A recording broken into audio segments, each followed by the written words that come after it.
Middle-earth is full of strange creatures. Some are really small, and some are so big they don't even look real. Here, we're not just talking about trolls and orcs, we're talking about monsters the size of mountains, flying beasts with wings that can block out the sun, spiders that make you feel like you're trapped in a nightmare. Well, in this video, we're gonna see the 13 biggest monsters in all of Middle-earth, ranked from smallest to the biggest of them all. And trust me, number 1 is unbelievable. Let's start with number 13, the wargs. Wargs are like massive wolves, but they're meaner, smarter, and far more dangerous. They live in the wild parts of Middle-earth, especially around the Misty Mountains. Orcs use them as mounts, riding them into battle like twisted cavalry. Some wargs are smart enough to follow orders, others just tear through anything in their way. They're described as menacing wolves with glowing eyes, but in some accounts they're more like wild hyenas with hunched backs, thick jaws, and muscles bulging from every limb. They're fast and terrifying in a pack, and their howls are just something you don't forget. Most stand around 5 feet tall at the shoulder. The biggest one as seen in The Hobbit is almost 6 to 8 feet long. If you think wolves are scary, just wait until you get to the flying monsters later on. At number 12, we've got the Olog-hai. These are basically the trolls of Mordor, but they're not like the ones you might be used to. These trolls don't turn into stone in the sun, and that's a huge deal when you're talking about trolls in Middle-earth. They were bred by Sauron to be better in battle. Stronger, faster, smarter, all that. These guys know how to fight, and they're tough enough to make sure you wish you were anywhere else. We see them during the Battle of the Black Gate, where at 10 to 14 feet tall, they tower over humans and elves, easily reaching over most castle battlements. They're not the oldest or the most mythical creatures on this list, but when it comes to raw power and just straight up terror, these guys are no joke. At number 11, it's Balrogs. Some people might put Balrogs higher up on this list, and honestly, fair enough. They're big and made of literal fire, but compared to some of the real giants coming up, they fit just fine right here at number 11. Balrogs are ancient beings, older than most creatures in Middle-earth. They were once spirits, Maiar to be exact, but they were corrupted by Morgoth way back in the beginning. When they appear, it's like watching a thunderstorm made of fire and shadow walk on 2 legs. They're usually shaped like giant men, but are taller, darker, plus they're always burning. They carry fiery whips. Some have swords that blaze like lava. And the thing is that they're not just scary because of how they look. They've got power. Real power. One Balrog took down the elven king Feanor's entire army. And another one named Durin's killed a dwarf king. It wiped out his entire kingdom and lived in Moria for centuries. Durin's is portrayed to be around 20 feet tall, or maybe more, depending on the shot. Books speak more about the presence of the creature, the fear and the weight of it. As terrifying as Balrogs are though, we've got other creatures coming up that are way bigger. At number 10, we've got Shelob. She's a giant spider that lives in pitch-black tunnels under mountains. Her silk webs snag in milliseconds, and her venomous bite tortures the mind before killing the body. Just her legs are about 20 feet, which is massive enough to block a cave entrance, and when she moves, it's all shadows and legs. At number 9, we have the Watcher in the Water. This creature hides in the dark waters outside the gates of Moria. The Watcher is all about waiting. It stays hidden underwater, so you don't even know it's there until its tentacles grab you and pull you in. It's the kind of creature that makes you think twice before stepping anywhere near dark and deep water. Its 30 feet tentacles are gigantic, and like that of the Kraken or the giant squid from Pirates of the Caribbean. But what's waiting at number 1 will make this creature look like child's play. The number 8 spot goes to Ents. Ents are ancient guardians, tall tree-like creatures with heavy limbs that are slow, but with deep voices. You've probably heard about the March on Isengard, where a handful of Ents brought down tower after tower, going as far to flood the pits and crush machinery in seconds. They stand anywhere from 20 to 50 feet tall, and this makes them truly colossal compared to most walking beasts. That kind of power earns them the number 8 spot.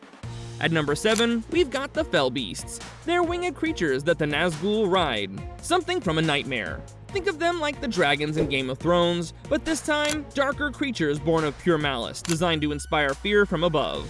Fell beasts have long and skeletal bodies with eyes that glow red in the dark. They hunt in the dark and swoop down to grab their prey with sharp claws. They're a symbol of Sauron's power in battle, and a presence that can crush entire armies before they even have a chance to fight back. They're like the Tyranids from Warhammer 40k. Predators so relentless and terrifying because they don't give you time to escape. A single flap from their wings could snuff out an entire campfire, as they've got bodies 40 to 50 feet long and 60 to 70 foot wingspans. You'll know the end is near the moment they arrive, just like the Nazgul they carry. Great eagles are our number 6 pick. They live high in the mountains, far from anyone, but when they show up, it means something big is about to happen. No one controls them. They choose when to fight and when to disappear. In battle, they tear through enemies from above. Some say the largest ones reach up to 75 feet across, a bird the size of a small plane gliding silently overhead. Now, not all dragons in Middle-earth breathe fire. Some just kill you quietly. Cold drakes at number 5 are the silent killers of the dragon family, with no flames or fire. They show up in the northern parts of Middle-earth, far beyond most settlements, existing in places like the Withered Heath, where the snow never melts and the mountains are sharp and silent. These drakes are in hard scales and are strong enough to crush stone. One of them killed King Dane the First of the dwarves right outside his own hall. Just imagine a king standing at his gate, then a cold, wingless dragon slithers out of the dark and ends it all in seconds. Unlike Smaug, cold drakes don't talk. They freeze you, break you, and finally tear you apart. Cold drakes could reach lengths of 80 feet, roughly the length of a 6-story building tipped on its side. Now this one is weird because we don't actually know what the stone giants are. Some say they're ancient spirits of the mountains themselves. Others think they're just beasts too big to care what happens below them. But if you ever see a cliff stand up and walk away, then you'll know you found one. Their limbs crack like stone under pressure. Their faces, when you see them, are barely distinguishable from rock. They don't speak, they just move. And when they do, the land trembles. The stone giants dwell high in the misty mountains, usually during violent storms. When thunder rolls and lightning flashes, that's when they come out. They're recorded anywhere from 200 to 300 feet tall. And as wild as these things are, the next one on the list is just as dangerous. Now, wereworms are strange, even for Middle-earth. They're burrowing creatures that live way out in the east, in a place called the Last Desert. Most hobbits only know of them from stories. For a long time, people weren't even sure they were real. But in the Battle of the Five Armies, they make a short but unforgettable appearance, bursting out of the ground with their jaws spinning and tunneling through mountains, like they're made of paper. There's not much said about them, but the fact that they exist at all raises so many questions, like how deep did they go or how big did they get? Azog's army used them to travel underground and sneak across the landscape. Over 400 feet long and 20 feet thick, they can tunnel under city walls in a single gulp of earth. We see only a glimpse, but it's enough to earn them a spot here. Coming in at number 2, we've got dragons.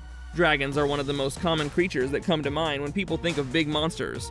They're legendary, and in Middle-earth they're no different. The most famous dragon is Smaug, the dragon from The Hobbit, but he's just one of the many dragons in Tolkien's world. Tolkien's dragons aren't your typical beasts that breathe fire. They're ancient and often pretty full of themselves. For example, Smaug is more than just a brute force, he's also smart. He speaks and thinks. That makes him even more dangerous. He took over the Lonely Mountain and hoarded treasure for centuries. And let's not forget, he's the one who murdered the Dwarven King's family and nearly wiped out an entire civilization. Smaug stretches over 400 feet from nose to tail, covered in gold with his breath hot enough to burn down whole cities. But that's nothing next to Encalagon the Black. Legends say his body stretched at least 720 feet, with wings wide enough to cover entire mountain ranges. Deserving of the number 1 spot is Darkness Incarnate, Ungoliant.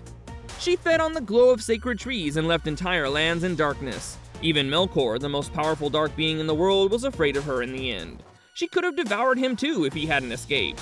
No one knows how big she got. Some say her body blotted out the sky, while others say she wrapped valleys in shadow without ever moving. There are monsters you can fight. Ungoliant isn't one of them. And that wraps up the list. Thanks for watching. If you want to see another cool video, you can watch this one that's appearing on your screen. Click on it to see. Go ahead, click it.